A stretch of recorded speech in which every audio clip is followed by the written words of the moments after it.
untuk mendahului saya mau bertanya Pak.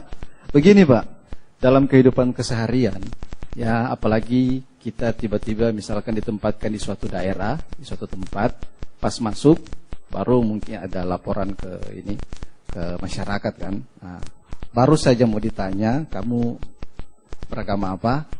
Kita bilang Nasrani atau Kristen. Nah, di sini kayaknya image-nya udah jelek gitu. Bagaimana cara kita agar supaya jangankan baru sampai kita setelah di sana bisa melakukan sesuatu yang terbaik agar supaya kita tidak ditolak, bagaimana caranya? Apakah kita mungkin ada metode khusus untuk melakukan pendekatan tertentu atau bagaimana? Karena menurut mereka image Kristen itu sudah jelek. Nah, padahal nggak semua orang melakukan hal itu. Seperti itu. Sebetulnya bukan image Kristennya yang jelek, tetapi pendahulu yang membawa kekristenan itu yang jelek. Karena kekristenan ke Indonesia itu kan munculnya bersama penjajahan Belanda. Mudah dipolitisir. Kristen itu agama barat. Kristen itu agama penjajah. Saya ingin gambaran satu peristiwa ya. Ada seorang ibu-ibu, orang Chinese, ketemu sama saya di Jakarta. Sudah beberapa tahun lalu. Dia punya problem yang sama. Dia tinggal di kampung Melayu. Orang Betawi banyak di situ. Sorry, bukan Melayu. Orang-orang Betawi di Jakarta. Jadi ada Pak Haji yang selalu kalau lewat rumahnya dia itu tidak mau noleh. Karena di depannya itu ada salib. Ini namanya double minority. Sudah Cina, Kristen lagi gitu kan. Jadi dia itu nggak pernah dihiraukan sama Pak Haji yang fanatik yang tinggal di tempat itu. Suatu saat dia kemudian ikut sama saya ke Israel. Saya menganjurkan pada peserta ziarah ini, nanti kalau ke Yeriko, saya wajibkan membeli kaligrafi bahasa Arab. Lupa, saya nggak bisa baca. Rata-rata kan orang gitu kan. Untuk apa saya pasang? Sudahlah, pokoknya kamu beli aja. Kalau kamu nggak beli, saya belikan nanti. Karena saya tidak mau terlalu lama berdebat. Orang Kristen itu tidak ngerti-ngerti gitu loh. Itu pendekatan itu. Anda tidak ngerti juga nggak apa-apa. Sudah ada pahalanya Anda pasang di situ. Kemudian dia beli ibu itu. Nggak saya ceritakan untuk apa dibeli. Pokoknya ini dipasang nanti di ruang tamu. Karena dia cerita sama saya. Dia tidak mau lihat tempat saya Pak. Karena ada salibnya. Gitu. Dan dia beli doa ada Yohanes 1 ayat 14. Wal kalimatu sara jasadan wa hala bainana wa ra'aina masduhu masdan li wahidi minal abi mamlu'an ni'matan wa haqqan. Itu bunyinya begitu. Dan firman itu telah menjadi manusia dan diam di antara kita, dan kita telah melihat kemuliaannya, yaitu kemuliaan yang diberikan kepadanya sebagai anak tunggal Bapa penuh kasih karunia dan kebenaran. Itu dipasang menggantikan salib. Kemudian di depan ruang makannya dia dikasih doa Bapa kami. Di ruang makanan itu. Di tempat ruang makannya. Karena ada kata doa Bapa kami itu yang kubsana kafafana atinal yaum waghfir lana dunubana dan seterusnya. Berilah kami makanan kami yang secukupnya. Kan makanya ditaruh di meja makan. Tidak begitu lama. Sudah pulang dari Israel kira-kira seminggu kemudian ibu ini cerita. Dan penuh semangat. Dulunya dia minder sekali ketemu dengan Pak Haji itu.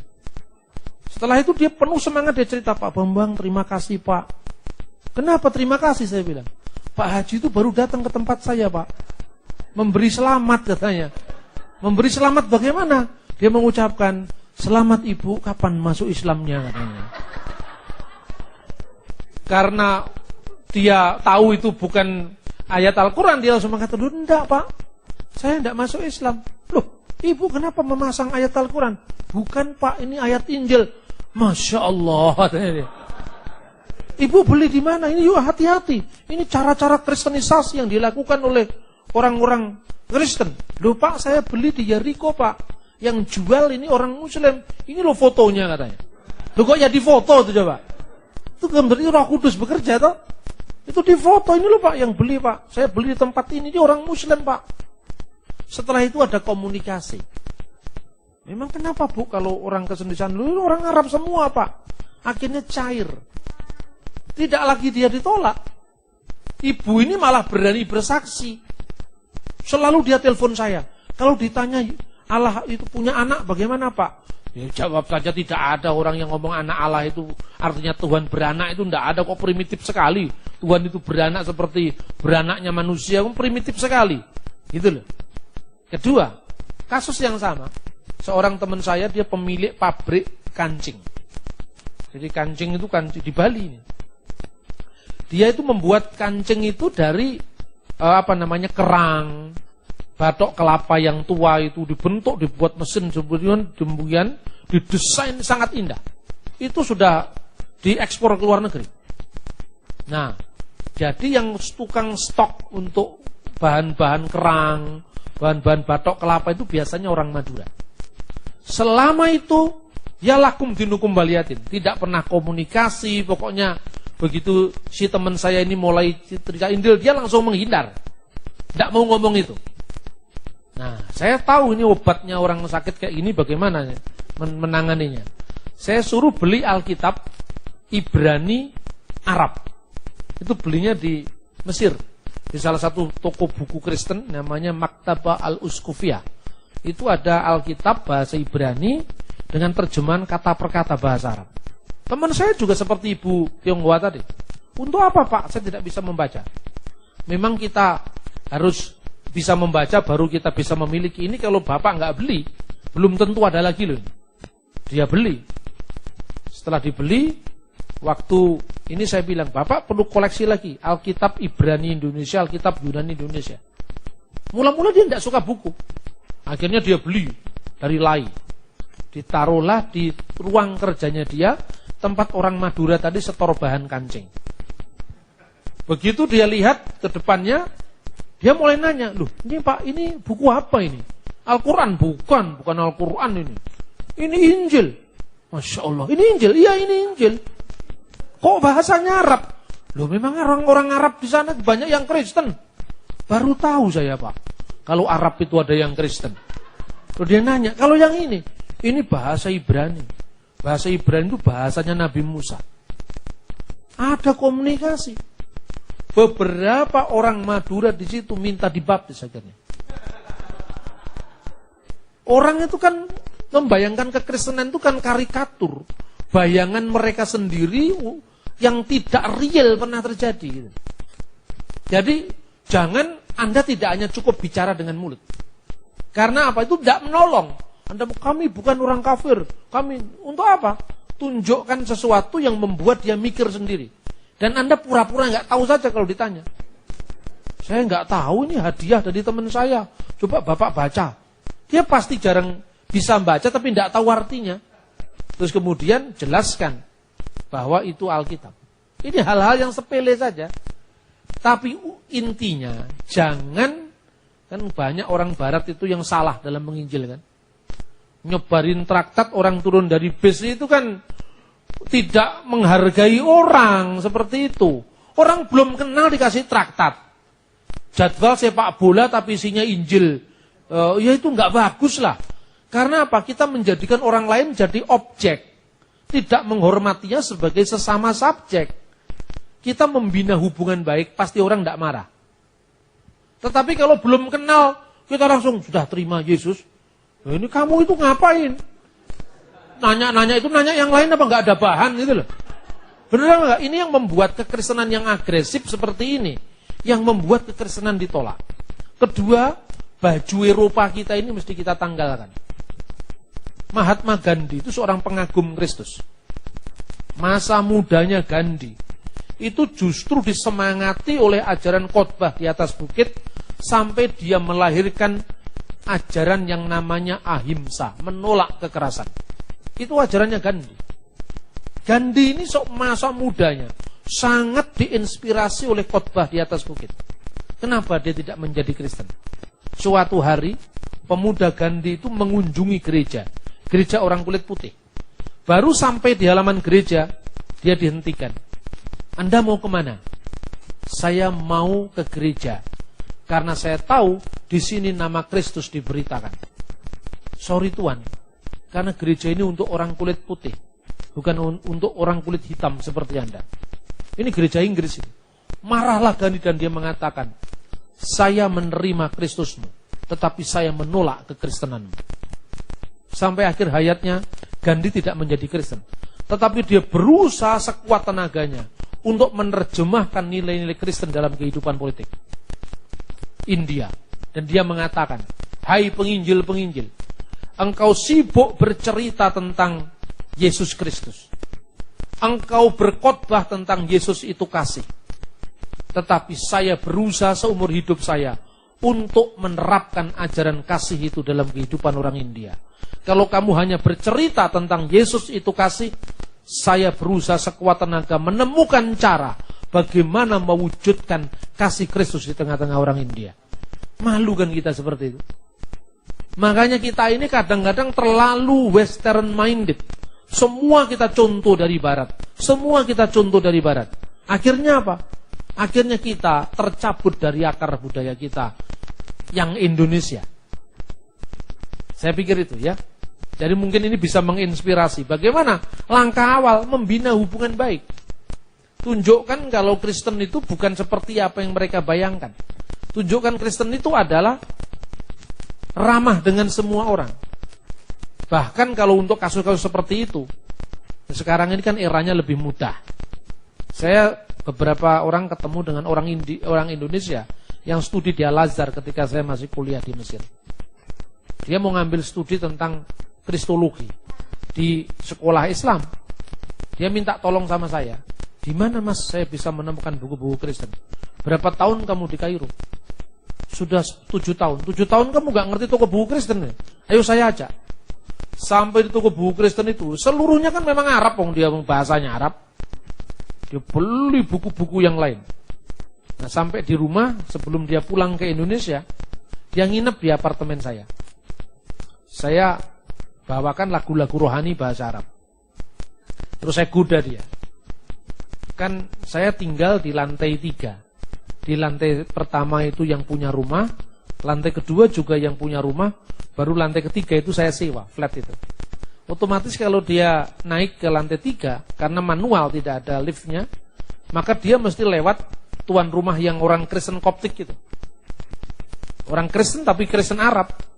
Terus dia tanya, Ana min Indonesia, saya dari Indonesia. Oke, falak, apa kabar? Zaik, alhamdulillah, kulu tamam. Si Kristen tadi menjawab alhamdulillah, kulu tamam, semuanya baik.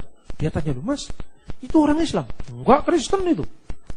Loh, kok ngomong alhamdulillah? Kamu nanya aja sendiri ke dia, ngapain nanya saya? Lalu saat dia ketemu, Ustaz, Anda ini Kristen apa Islam? Saya sejak kecil Kristen. Ini kamu lihat ada salib di tempat saya. Kenapa kamu ngomong alhamdulillah? Kita sini semua ngomong alhamdulillah sebelum agama Islam ada. Itu memang bahasa Arab, kenapa? Iya toh? Tapi di Indonesia ngomong alhamdulillah itu pasti Islam kan? Di negara Arab tidak. Malaysia ini yang lebih Arab ketimbang orang Arab. Pakai kata Allah enggak boleh. Ini enggak boleh itu pangkatnya dia apa? Wong dia sehari-hari cakap Melayu. Enggak pakai bahasa Arab kan aneh. Makanya orang Indonesia itu lebih Islam, lebih Arab ketimbang orang Arab. Di negara Arab sendiri tidak ada masalah. Terus saya setelkan lagu. Kamu dengerin lagu ini. Lagunya itu kira-kira gini. Allah Karim Allah, Allah Karim. Terus saya matikan. Ini Islam apa Kristen? Pasti Islam. Yakin pasti Islam. Nah, oke. Dengarkan lagu ini, bait kedua. Saya bunyikan lagi. Mismum kim yimsa aulatu Allahul azim. Salah itu. Kenapa salah? Masa tidak mungkin Allah meninggalkan anak-anaknya? Yang benar tidak meninggalkan hamba-hambanya. Ini kok anak? Nah, itulah masalahnya. Karena ini lagu Kristen, bukan lagu Islam. Kalau lagu Islam tidak mungkin Allah meninggalkan hamba-hambanya. Ini anak-anak lagu Kristen. Langsung Masya Allah. Terus saya tunjukkan ayat ini apa? Sampul kasetnya ini loh. Di gereja nyanyinya loh. Baru tahu ini. 7 tahun dia di Mesir. Dia baru tahu kalau Kristen berbahasa Arab. Apalagi yang di Gorontalo. Ini orang Indonesia yang tinggal di Mesir selama 7 tahun. Artinya apa? Kendala budaya ini menjadi sangat kuat mencegah banyak orang Indonesia untuk mengenal Kristus. Nah makanya gerakan yang ketiga tadi saya namakan gerakan kebudayaan. Saya kira itu ada yang lain. Silakan. Ada yang lain? Ayo, ekstrim energi. Ekstrim energi. Kalau enggak saya mau tanya lagi nih. Ada? Oke. Ya, terima kasih. Selamat siang. Mungkin ini pertanyaan hanya untuk sebagai penyempurna iman saya. Yang saya ingin tanyakan tadi tentang lam yalid walam yulad walam yakul lahu kufuwan ahad. Setahu saya juga kemarin sebelum jadi ini saya dari Semarang. Ya, di kitab suci Al-Quran itu menyatakan bahwa Allah itu tidak beranak dan tidak diperanakan. Mungkin keterkaitannya dengan Yesus Kristus itu sendiri, dengan Tuhan Yesus itu, dia kan anak dari Bunda Maria. Jadi keterkaitannya dengan ayat tersebut itu bagaimana, Bang? Tidak ada kaitan. Karena itu konteksnya untuk penyembahan berhala di Mekah. Jadi konteksnya ayat itu untuk menentang kepercayaan orang-orang Arab pra-Islam bahwa Alata, Usha, dan Manat itu putri-putrinya Allah. Di Mekah itu kan dulu menjadi pusat penyembahan berhala. Di situ selain mengakui ada Allah yaitu Tuhan yang esa, tapi di bawahnya itu bukan monoteisme. Monoteisme itu kan penegasian tidak ada ilah selain Allah. Tapi henotisme, ada Allah yang tertinggi, tapi di bawahnya ada dewi-dewi atau ilah-ilah atau tuhan-tuhan yang juga diakui. Hanya Tuhan itu yang paling tinggi, di bawahnya itu ada mulai Tuhan dari tingkat presiden, gubernur, bupati, sampai tingkat RT. Itu yang namanya henoteisme, hierarki Tuhan-Tuhan. Itulah yang ada di Mekah. Jadi selain mereka mengenal Tuhan yang satu, tetapi Tuhan yang satu itu punya anak-anak, yaitu Lata, Usha, dan Manat. Dalam konteks itulah maka Quran menjawab, lam yalid walam yulad walam yakullahu kufuwan ahad. Allah itu tidak beranak dan tidak diperanakkan dan tidak sesuatu pun setara dengan dia. Ini enggak ada hubungannya dengan iman Kristen. Bahkan kenapa Yesus disebut anak Allah? Alasannya diakui oleh Al-Quran. Yesus disebut anak Allah itu karena apa? Anak Allah itu kan artinya Allah mewahyukan dirinya melalui firman-Nya. Pada mulanya adalah firman dan firman itu bersama-sama dengan Allah dan firman itu adalah Allah.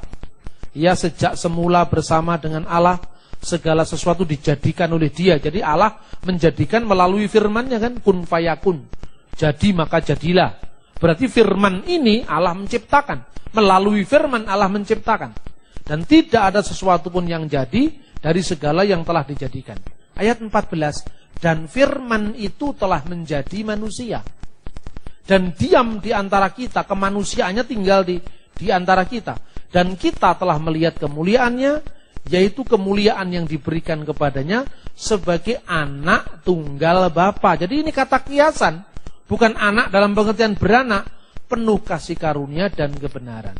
Secara umum kata anak sendiri tidak harus berarti beranak. Anak-anak Allah yang lahir bukan dari darah, bukan dari daging, bukan keinginan seorang laki-laki, tetapi dari Allah. Alkitab mengatakan anak Allah itu bukan anak dari darah, anak dari daging. Sementara dalam pandangan Islam, dipikirnya kalau disebut anak Allah, Allah itu punya istri gitu loh. Ini nggak ada kaitannya dengan iman Kristen. Ya, ada lagi silakan di belakang. Terima kasih.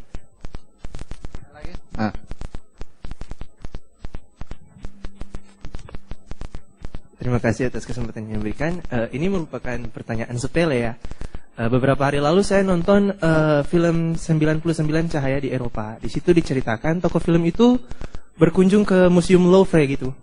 Terus di situ ada lukisan Mona Lisa, di sampingnya lagi ada tulisan The Virgin and the Child. Itu di kerudung Bunda Maria ada lafal La ilaha illallah. Di situ saya minta penjelasan. Apa di situ itu La ilaha illallah itu maksudnya itu Allahnya kita atau Allahnya siapa itu? Terima kasih. Kalau dia di Perancis ya, Museum Louvre itu banyak sekali mengkoleksi benda-benda bersejarah dari Timur Tengah. Di Museum Louvre juga ada koleksi batu mesa. Batu mesa itu yang menceritakan tentang peperangan Yoram, Raja Yehuda, melawan Raja Moab, yaitu Mesa. Itu diceritakan dalam kitab Tawarik dan kitab Raja-Raja. Disitulah diceritakan bahwa Dewa Kamos marah kepada Israel, pada umatnya, karena ini, maka Israel tidak lagi menjajah kami. Itu ternyata cocok dengan Alkitab. Lalu yang kedua, ada banyak sekali peninggalan-peninggalan Kristen sebelum Eropa itu mengenal Islam. Peninggalan-peninggalan Kristen itu Kristen Arab.